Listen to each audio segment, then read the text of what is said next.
والصلاة والسلام علی رسول اللہ اما بعد۔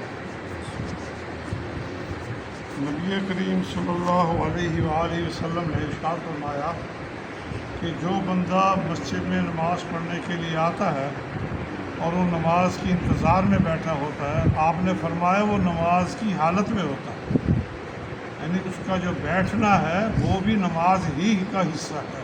کتنی ایک اللہ تبارک و تعالیٰ نے ہمارے ساتھ رحمت کا معاملہ فرمایا ہے۔ نماز شروع نہیں کی اور اللہ کے نبی فرماتے ہیں وہ جو انتظار میں بیٹھا نماز کی انتظار میں، گویا وہ نماز کی حالت کے اندر ہے۔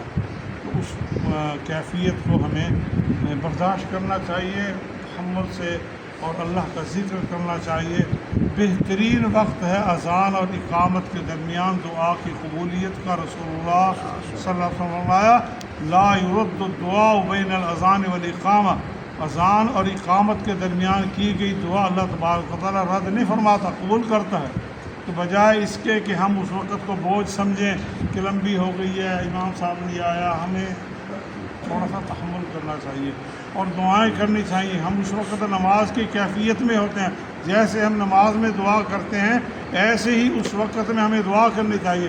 اور ایک صحابی نے آپ سے پوچھا یا رسول اللہ صلی اللہ علیہ وسلم میں کیا مانگوں، اتنا بہترین وقت ہے، کیا مانگوں اللہ تبارک و تعالیٰ سے؟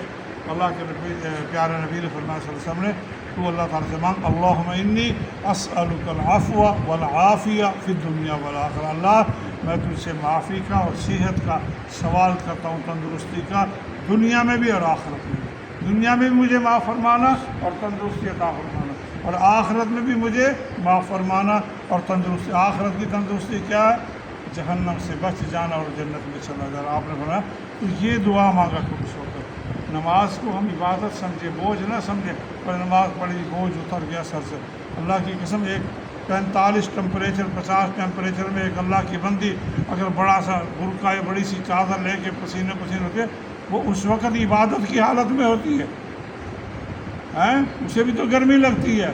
وہ برقعے کو رواج یا فیشن نہیں سمجھتی، بلکہ اللہ کے نبی کا، اللہ کا حکم سمجھ کے وہ پردہ کرتی ہے، اور پردے میں اس کی کیا کیفیت ہوتی ہے وہ سمجھ لیجئے، وہ اللہ تعالیٰ کی عبادت میں ہوتی ہے اس وقت، اللہ کے رسول کا مان کر۔ اسی طرح جب ہم مسجد میں بیٹھتے ہیں تو ہم بھی عبادت کے اندر ہی ہوتے ہیں، اور اللہ کے نبی نے یہ بھی تو فرمایا نا، آپ سے پوچھا گیا تھا سب سے اچھی جگہ کون سی، سب سے بری جگہ کون سی؟ آپ نے فرمایا سب سے اچھی جگہ اللہ کی گھر مسجدیں، اور سب سے بری جگہ جو وہ بازار ہے۔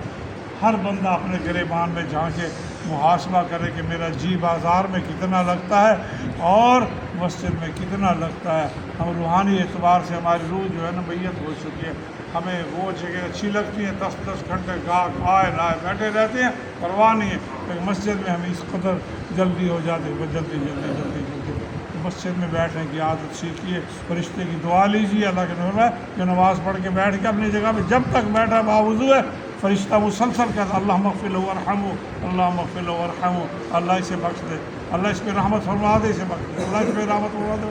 مسلسل یہ دعا کرتا رہتا ہے جب تک اس کا وضو قائم رہتا ہے۔